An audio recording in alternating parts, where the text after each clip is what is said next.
So hello guys, welcome back to the part 20 of learn with me. आज का हमारा topic है cauliflower. Cauliflower जो है हमारा, वो एक कोल क्रॉप है। कोल मतलब कोल जो है वो एब्रीवेट करा गया है वर्ड कॉलेस से, जिसका मतलब होता है स्टेम।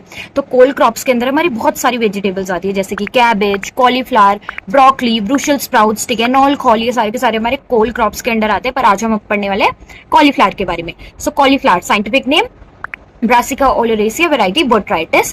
Chromosome number 18। जो एडिबल पार्ट होता है इसका, जो व्हाइट वाला पार्ट आप देख रहे हैं, कर्ड, हम इसका खाते हैं कर्ड। तो सीड रेट की बात कर लेते हैं। कॉलीफ्लावर में जो हमें अर्ली क्रॉप के लिए जो हमें सीड रेट चाहिए होता है that is 500 to 600 grams per hectare, और जो मिड एंड लेट के लिए चाहिए होता है that is 350 to 400 grams per hectare.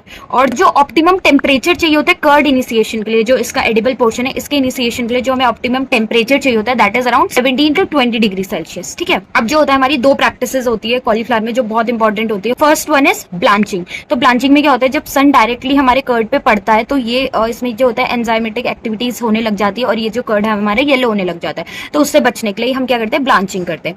हमारी वेराइटीज भी है कॉलीफ्लावर में जिनमें सेल्फ ब्लांचिंग हैबिट होती है। ठीक है, पत्तों से अपने को ढक लेती है, खुद ब्लांचिंग कर देती है। वो होती है पूसा दीपाली एंड पूसा हिमज्योति। ये दो हमारी सेल्फ ब्लांचिंग हैबिट वाली वेराइटीज है कॉलीफ्लावर में। Now the second one is scooping. Scooping में क्या करते हैं हम, जो ये कर्ड होता है इसको रिमूव कर देते हैं, ताकि ये जो स्टॉक फ्लावर स्टॉक का इनिशिएशन है हमें इसको बढ़ाना होता है।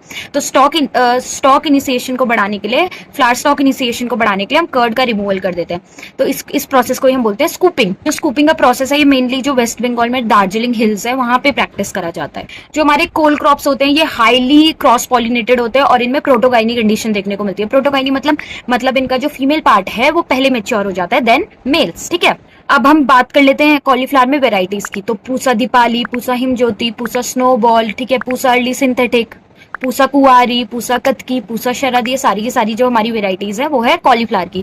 कॉलीफ्लावर में एक हमारी वेराइटी है जो कि ब्लाइट से रेजिस्टेंट होती है, तो दैट इज पूसा सिंथेटिक। और दूसरी जो हमारी ऑफ सीजन वेराइटी होती है कॉलीफ्लावर में दैट इज हिसार 1। जो भी हमारे कोल क्रॉप्स होते हैं, अगर कोई इसको एक्सेसिव खाएगा, ज्यादा खाएगा इसे, तो क्या होता है, जो हमारे थायराइड ग्लैंड्स होते हैं वो उनमें स्वेलिंग आ जाती है, जिसकी वजह से गॉइटर डिजीज हो जाती है। ठीक है, कोल क्रॉप्स में हमें देखने को मिलती है सेल्फ इनकम्पैटिबिलिटी। सेल्फ इनकम्पैटिबिलिटी मतलब जो अपना ही मेल है, मतलब जो अपना ही स्टेमन है, वो अपनी ही फ्लावर की जो स्टिग्मा है उसको फर्टिलाइज नहीं कर पाएगा। ठीक है, तो इसको बोलते हैं सेल्फ इनकम्पैटिबिलिटी। इसीलिए हमारे जो कोल क्रॉप्स है वो क्रॉस पॉलिनेटेड होते हैं, साथ ही साथ प्रोटोगाइनी कंडीशन मिलती है, इसलिए भी क्रॉस पॉलिनेटेड होते हैं। जो सेल्फ इनकम्पैटिबिलिटी ओवरऑल है, जो सेल्फ इनकम्पैटिबिलिटी के बारे में सबसे पहले जिसने बताया था वो थे कोल रूटर।